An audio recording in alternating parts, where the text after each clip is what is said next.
In an era where the media has often struggled to push back against disinformation, the recent Madison Square Garden rally for former President Donald Trump marked a significant turning point. For years, Trump has used his rallies as a platform to spread contentious claims, often unchallenged by mainstream media. However, in a surprising move, CNN took a bold stance, cutting away from Trump's speech mid-broadcast, determined not to let his statements go unchecked. This watershed moment in media accountability marks what many see as a shift in journalistic integrity and responsibility. This rally, hyped as Trump's triumphant return to New York, intended to showcase his enduring influence.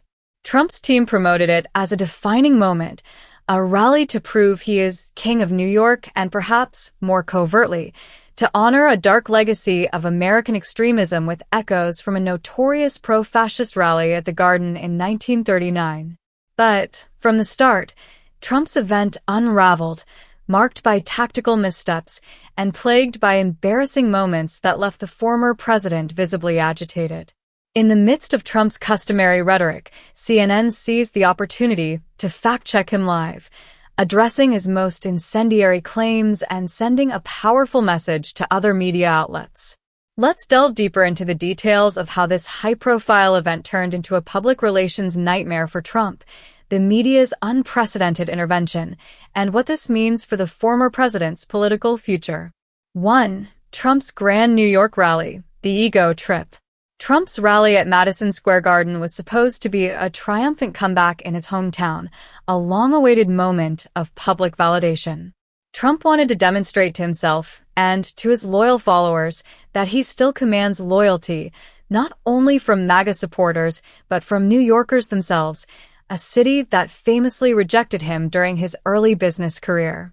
Reportedly, Trump's desire for this rally was deeply personal, driven by a need to overcome years of rejection by New York's elite. But behind the scenes, Trump's team had orchestrated this rally not only as a display of strength, but as a strategic homage to a controversial chapter in U.S. history. The event's echoes of the 1939 pro-American rally, a notorious gathering that included symbols of fascism, were not lost on attendees. Trump even alluded to this past with symbolic fashion choices, ditching his traditional red tie and blue suit in favor of a black suit and yellow tie, a visual that some speculated was a coded gesture to far-right groups.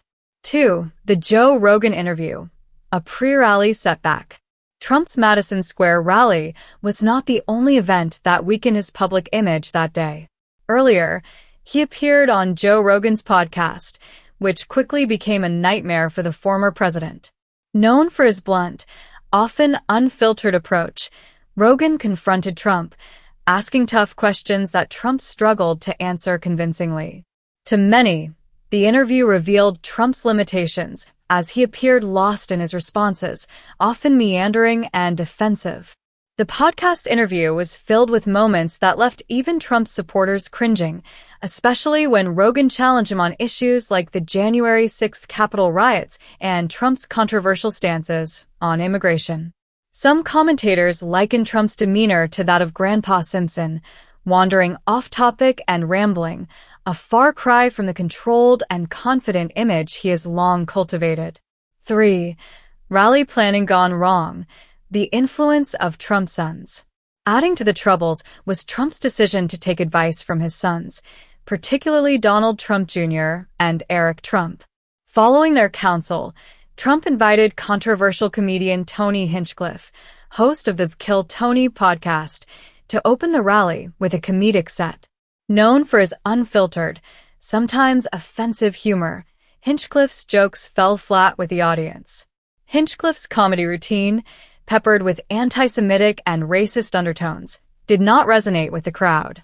Far from energizing them, it left many feeling uncomfortable, and reportedly, some attendees walked out before Trump even took the stage. Trump's reliance on his son's advice backfired spectacularly, adding another embarrassing chapter to an already disastrous day.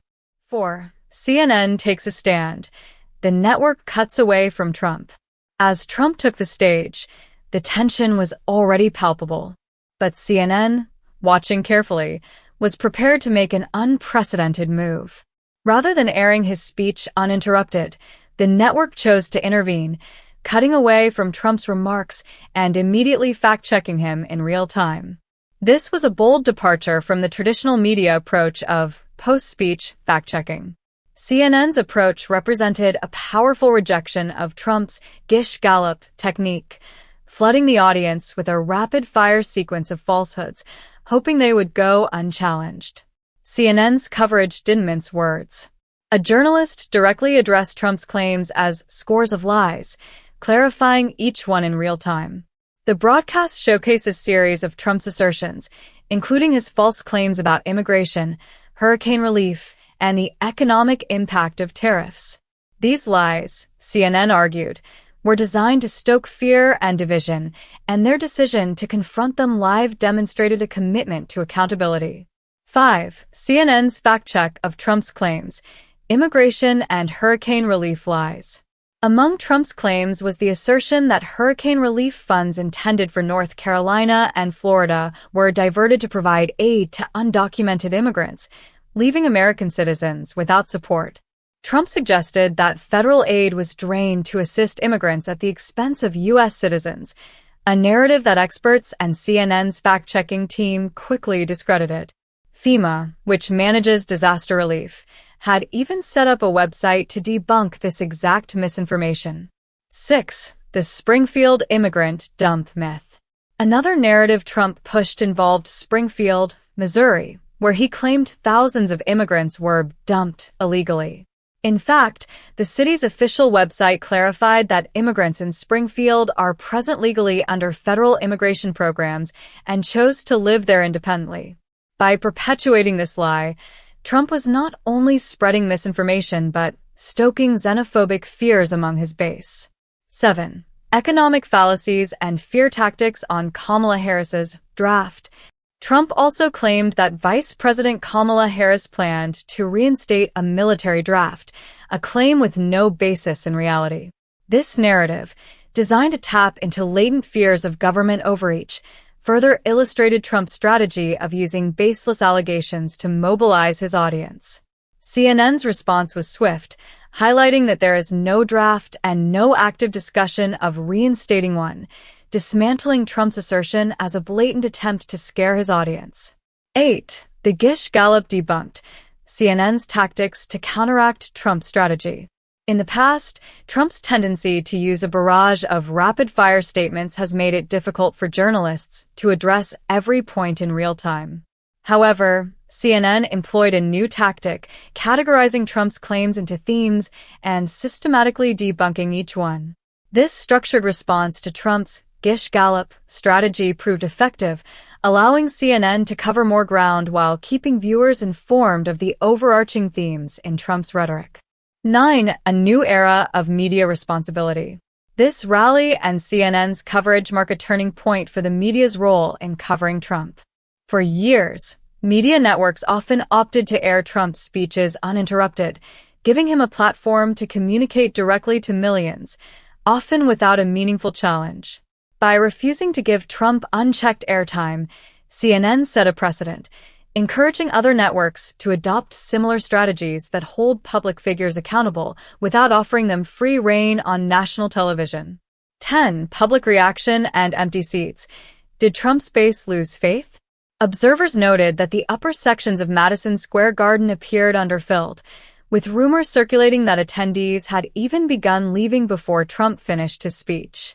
The fact that CNN's live coverage cut away and exposed Trump's lies in real time may have influenced public sentiment, potentially leading more individuals to question Trump's narrative. 11. Implications for Trump's future events and media coverage. This rally could have repercussions for how Trump's future events are covered. Will other media networks take cues from CNN's approach, or will they continue to provide him with a platform? As Trump's rhetoric becomes increasingly scrutinized, the role of the media in shaping public discourse and ensuring accountability grows ever more critical. Trump may find himself facing a much tougher media landscape than he anticipated. CNN's decision to cut away from Donald Trump's Madison Square Garden rally mid-speech symbolizes a pivotal moment in modern media. By fact-checking Trump in real time, CNN demonstrated a newfound commitment to transparency and accountability. This event, filled with misguided attempts at grandeur, became a public relations disaster for Trump, who sought to rally support in a city that has never fully embraced him. From Joe Rogan's no-nonsense interview to CNN's unwavering fact-checking, Trump's message encountered resistance at every turn. As we look ahead, it's clear that media organizations are no longer willing to give Trump free rein to spread unchecked narratives. With every word fact-checked and every claim scrutinized, Trump faces a future where his rhetoric may no longer go unchallenged. For many Americans, this shift represents a long-awaited moment of accountability, where truth triumphs over propaganda. And for Trump, the rally at Madison Square Garden may serve as a stark reminder. In New York, the truth still matters, and the media may have finally found its spine.